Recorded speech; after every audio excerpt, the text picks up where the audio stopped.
Olá, meus queridos irmãos, irmãs e amigos em geral. Pela graça de Deus, novamente estamos juntos para mais uma nova oportunidade de estudos da e na Palavra de Deus. Confesso que é com grande alegria que voltamos a nos reencontrar com este objetivo. Por isto, recebam os cumprimentos fraternais da 8ª Igreja Batista Filadélfia de Curitiba, que é a patrocinadora deste programa evangélico, bem como de seu ilustre pastor Luiz Pedroso. Hoje estudaremos mais uma lição importante, destarte da autoria do também ilustre pastor Gerson Brum, e que tem como título, abro aspas, Princípios espirituais para uma vida equilibrada, fecho aspas. Então, quais são os objetivos da presente lição? Primeiro, conhecer princípios espirituais para uma vida equilibrada a partir do ensino do Senhor Jesus Cristo. Também perceber que a vida espiritual equilibrada é bênção. Viver muitos altos e baixos podem trazer distúrbios e lutas desnecessárias. E, por fim, praticar o discipulado. A amizade sincera, o ensino compartilhado, a confissão vertical e horizontal, as trocas de experiências. Estas são as práticas de uma vida espiritual equilibrada? Pergunto eu. Vamos ao textuário desta lição, que se encontra no livro de Salmos, capítulo 37, versículo 7. Abro aspas. Descanse no Senhor e guarde por ele com paciência.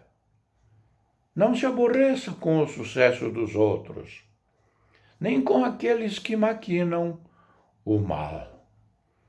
Volto a me referir ao texto, Salmos 37, versículo 7. Alguns outros textos bíblicos inspirativos que ajudam a compreender melhor esta lição que agora estamos estudando. Mateus, Evangelho de Mateus, capítulo 5, versículos de 1 a 12. Abro aspas. Vendo as multidões, Jesus subiu ao monte e se assentou. Seus discípulos aproximaram-se dele e ele começou a ensiná-los, dizendo: Bem-aventurados os pobres, pois deles é o reino dos céus. Bem-aventurados os que choram, pois serão consolados. Bem-aventurados os humildes, pois eles receberão a terra por herança. Bem-aventurados os que têm fome e sede de justiça, pois serão satisfeitos. Bem-aventurados os misericordiosos, pois obterão misericórdia. Bem-aventurados os puros de coração, pois verão a Deus. Bem-aventurados os pacificadores, pois serão chamados filhos de Deus. Bem-aventurados os perseguidos por causa da justiça, pois deles é o reino dos céus. Bem-aventurados serão vocês, quando por minha causa os insultarem, perseguirem e levantarem todo tipo de calúnia contra vocês. Alegrem-se e regozijem-se, porque é grande a recompensa de vocês nos céus, pois da mesma forma perseguiram os profetas que viveram antes de vocês. Introdução desta lição. Começa com a expressão equilíbrio. Que dificuldade de manter. Sim, o equilíbrio. Sem dúvida nenhuma nos nossos dias atuais, nenhum de nós somos submetidos a verdadeiros altos e baixos em todas as esferas de nossa vida. Há quem diga que na cidade de São Paulo é possível perceber as 4 estações no mesmo dia. E diante disso, como manter a saúde equilibrada? Pois bem, não apenas nas questões físicas e climáticas necessitamos manter um mínimo de equilíbrio possível, mas, sobretudo, na vida com Deus, nas decisões que devemos tomar em nossa caminhada diária. E apenas uma decisão pode mudar totalmente o curso de nossa vida, para melhor ou para pior. Estamos nos aproximando de um novo ano e com ele muitas ideias, projetos, decisões que vamos precisar tomar e certamente muitas dessas decisões podem mudar o rumo das coisas que estamos realizando hoje.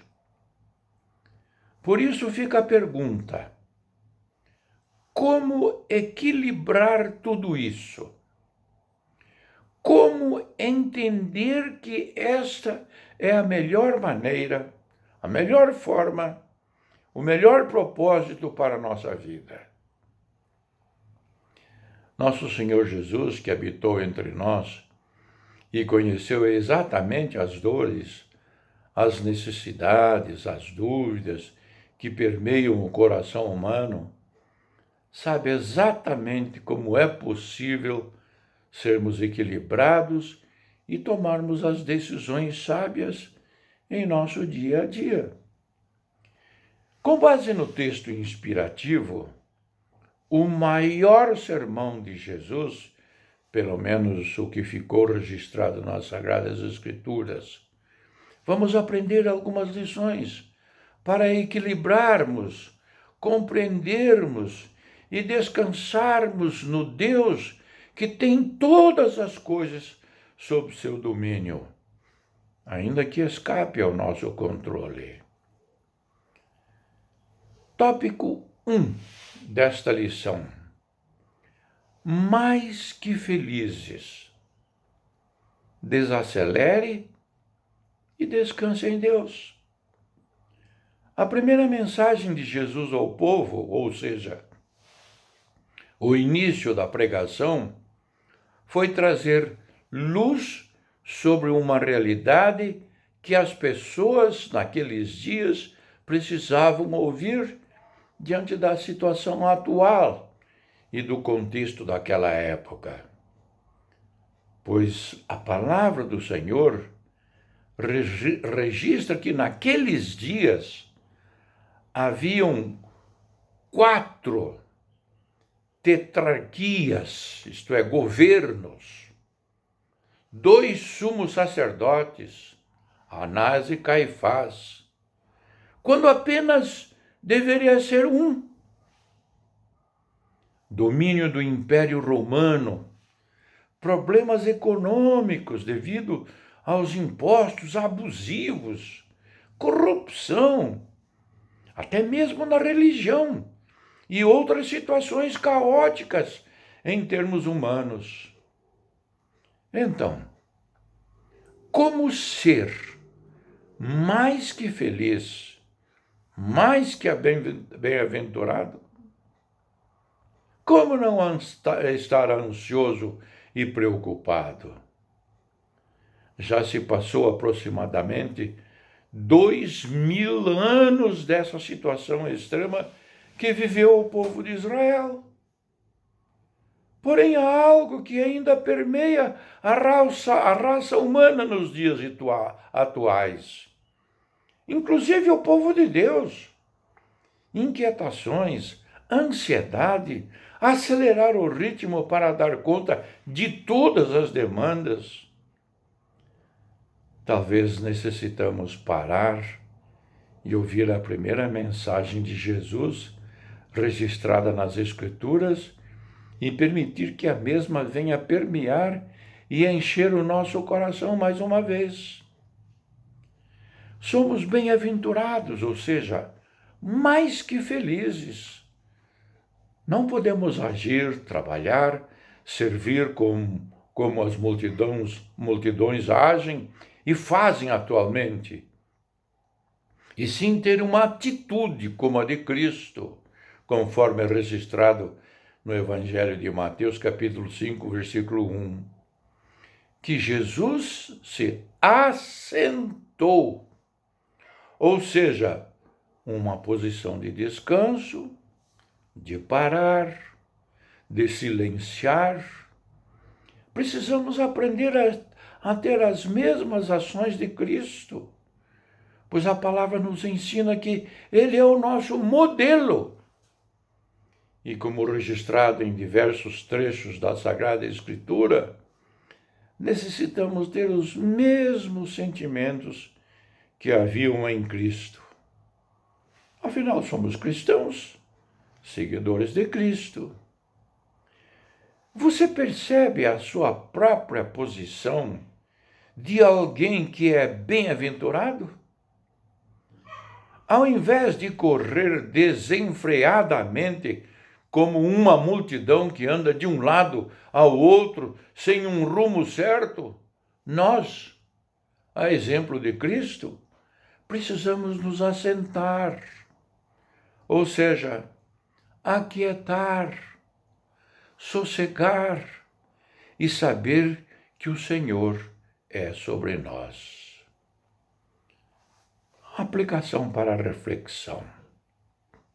E nós, alunos desta escola de Jesus, onde será que estamos buscando nossa felicidade? Na viagem prevista para o fim deste ano? No 13º salário que provavelmente muitos já receberam? E tudo isso pode ser muito importante.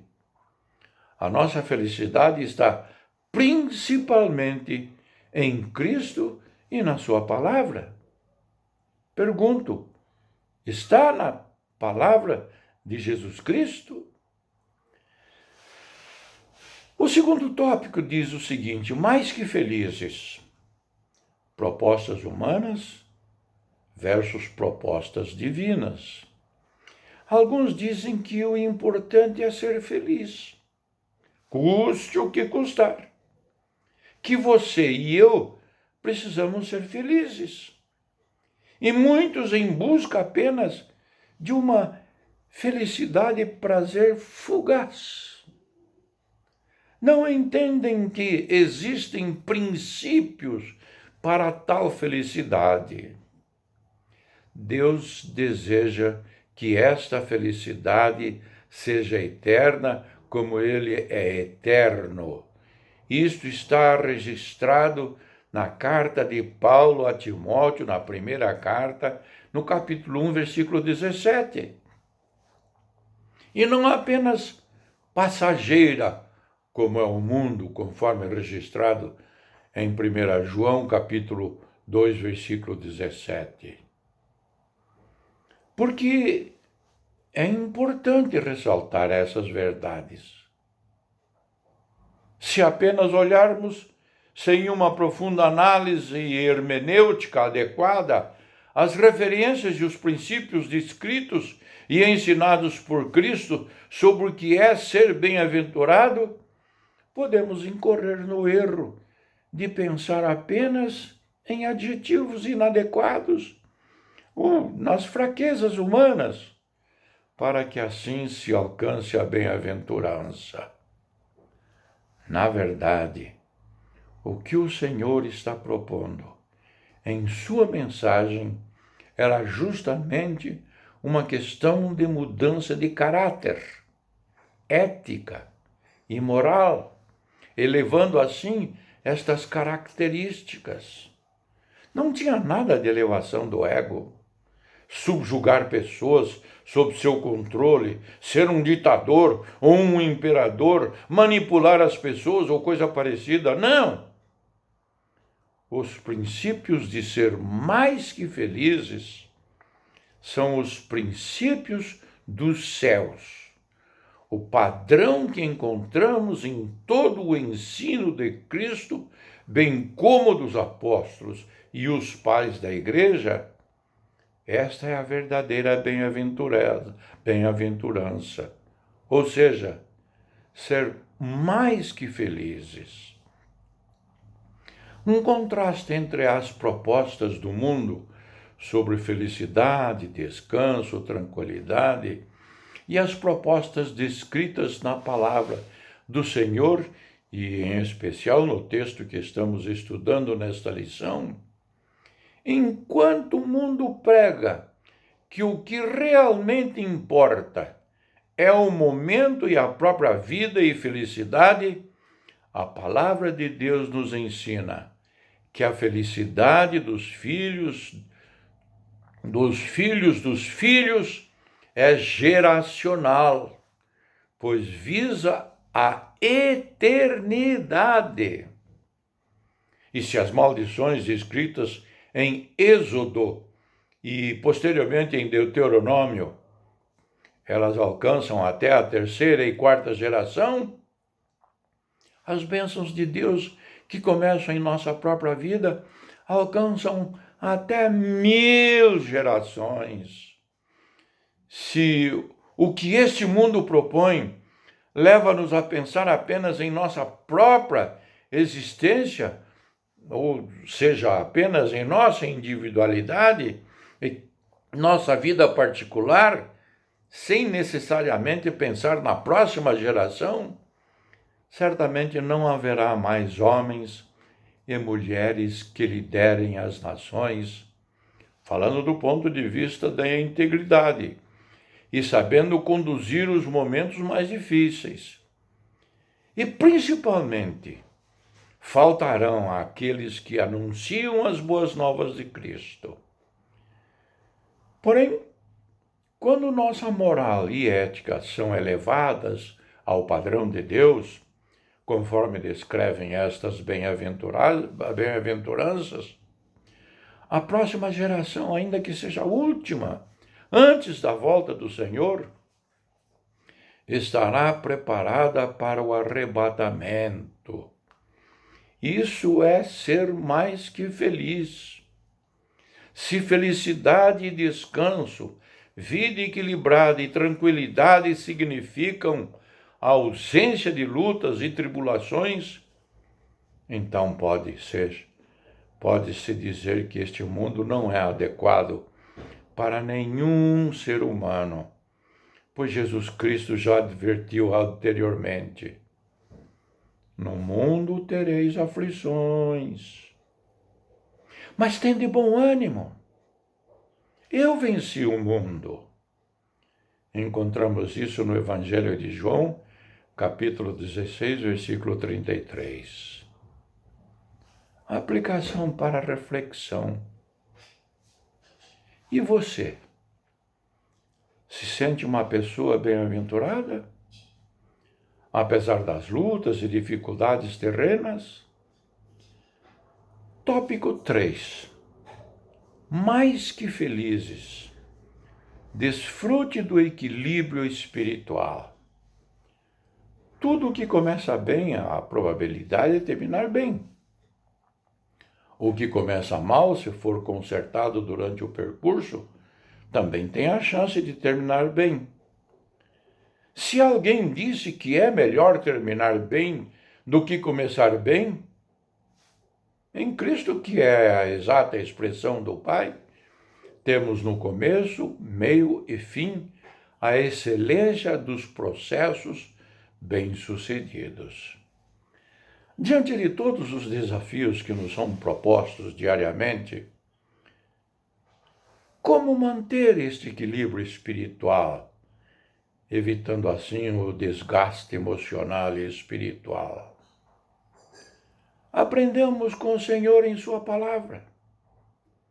Primeiro, assente-se e ouça a sua palavra, conforme registrado em Mateus capítulo 5, versículos 1 e 2.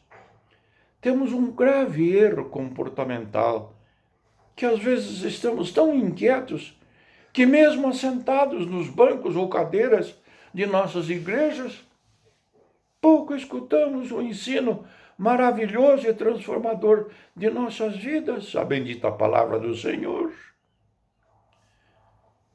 Segundo ponto, fraqueza humana versus virtudes espirituais.